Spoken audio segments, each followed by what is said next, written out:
आज 23 मार्च का दिन इतना काला दिन है कि हमारे भगत सिंह, राजगुरु, सुखदेव इन तीनों को आज के दिन ही फांसी दी गई थी 1931 में। तो देखो उनके पीछे बहुत आइडियोलॉजी है, क्योंकि उनके विचार ही एक अलग क्रांति पैदा करते हैं हर एक युवा के अंदर। जब हम एक अपने युवा उम्र में होते हैं, जैसे कि 18 से 25 के बीच में, तो हमें एक अलग अलग तरीके की भटकने की चीजें मिलती हैं। लेकिन भगत सिंह जो थे उनका एक अलग ही विचारधारा थी। जब एक बार की बात है, उनके पिताजी गेहूं लगा रहे थे, खेत में गेहूं बो रहे थे। तो उन्होंने अपने पिताजी से पूछा कि पिताजी आप गेहूं लगा रहे हैं, इससे क्या फायदा होगा। उनके पिताजी ने जवाब दिया कि बेटा इससे हमें बहुत फसल प्राप्त होगी, लोगों का पेट भरेगा। तो पिताजी हम फिर भगत सिंह ने कहा था, पिताजी हम क्यों नहीं बंदूक क्यों नहीं बोते हैं, क्योंकि इसके लिए देश आजादी के लिए बंदूकें काम में आएंगी। तो उनकी जब जलियांवाला बाग हत्याकांड हुआ था 13 अप्रैल 1919 को, तब उनकी उम्र मात्र 12 साल थी। स्कूल से ही उनको पता चला, स्कूल में ही थे जब वो, तो उनको पता चला कि ऐसे ऐसे एक घटना हुई है, घटित हुई है।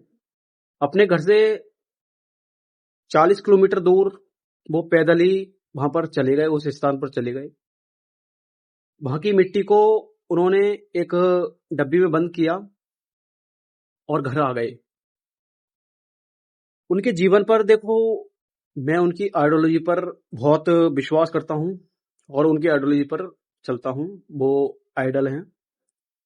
लेकिन क्या हमारे देश में ऐसा भी होता है? देखो मैं ज्यादा किसी चीज के बारे में बोलता नहीं हूं, लेकिन भगत सिंह अपने आइडल है, उसके लिए मुझे बोलना पड़ता है और हमेशा बोलता रहूंगा, क्योंकि क्रांति हर किसी के बस की बात नहीं है। 28 सितंबर 1907 में उनका जन्म हुआ था, पंजाब में, जो वर्तमान में पाकिस्तान में है, वो स्थान जहां उनका जन्म हुआ था। कर रहे हैं और उन्होंने क्या कर दिया। तो एक अपने अंदर क्रांति की आग तो उनके अंदर शुरू से ही थी। जब वो पहली बार चंद्रशेखर आजाद जी से मिले थे, उन्होंने एक ही बात बोली थी कि जीवन लंबा नहीं बड़ा होना चाहिए, क्योंकि लंबा जीवन कोई काम का नहीं है। अगर आप जीवन में डरकर जीते हैं, किसी से भी डरकर जीते हैं, तो आपका जीवन का, उस जीवन का कोई फायदा नहीं है।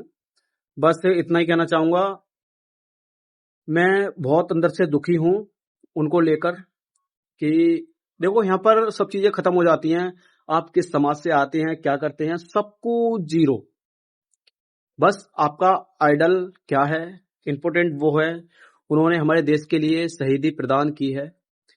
बस हम उनको सच सच जितना नमन करें उतना कम है।